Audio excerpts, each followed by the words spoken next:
Hi friends, this is Vinson. நம்ம சேனலுக்கு உங்களை அன்புடன் வரவேற்கிறேன். நம்ம சேனல் வந்து பார்த்தீங்கன்னா உங்களோட கெரியரை செட் பண்ணுறதுக்காக இன்ஜினியரிங்காக நம்ம சேனலில் நிறைய வீடியோஸ் வந்து கொடுத்துருக்கோம். ரெகுலராக நம்ம சேனலை ஃபாலோ பண்ணுங்கள். மறக்காமல் உங்கள் ஃப்ரெண்ட்ஸுக்கும் மேக்ஸிமம் நம்ம சேனலை பற்றி சொல்லுங்கள். அது மட்டும் இல்லாமல் நம்ம சேனலோட வாட்ஸ்அப் குரூப்பில் கண்டிப்பாக நீங்கள் ஜாயின் பண்ணுங்கள். வாட்ஸ்அப் குரூப்போட லிங்க் வந்து டிஸ்கிரிப்ஷன் பாக்ஸில் இருக்குது.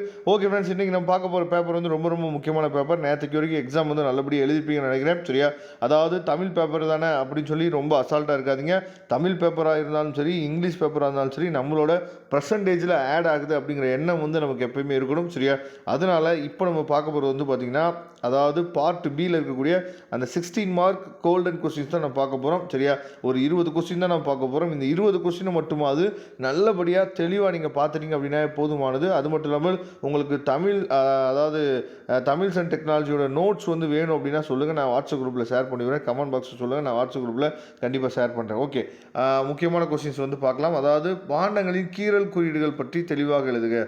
சங்க காலத்தில் நெசவு தொழில் பற்றி தெளிவாக எழுதுக. அதுக்கப்புறம் பிரிட்டிஷ் காலத்தில் சென்னையில் இந்தோ சாரணை கட்டிடக்கலை பற்றி எழுதுக. சங்க காலத்தில் அதாவது வடிவமைப்பு மற்றும் கட்டுமானங்கள் பற்றி தெளிவாக எழுதுக. சிலப்பதிகாரத்தில் மேடை அமைப்பு பற்றிய விவரங்களை பற்றி எழுதுக. அதுக்கப்புறம் சங்க காலத்தில் கட்டுமான பொருட்களும் நடுக்கல்லும் பற்றி தெளிவாக. இந்த நடுக்கல் கொஸ்டின் வந்து கண்டிப்பாக நமக்கு வந்து அடிக்கடி ரிப்பீட்டடாக கேட்குறாங்க. சரியா? அதை தெளிவாக நீங்கள் பார்த்துங்க. வேளாண்மை மற்றும் வேளாண்மை சார்ந்த செயல்பாடுகள் பற்றி விளக்குக. சரியா? சோழர் கால அதாவது குமிழி தூம்பின் முக்கியத்துவம் என்ன, அதை தெளிவாக பார்த்துங்க. அதுக்கப்புறம் அணை மற்றும் முத்து பற்றிய தகவல்கள், பல்வேறு துறைகளில் அறிவியல் தமிழ் வளர்ச்சி மற்றும் தமிழர்களின் பங்களிப்பு பற்றி விளக்குக. அறிவியல் தமிழ் வளர்ச்சி பற்றி குறிப்பு வரைக. சரியா?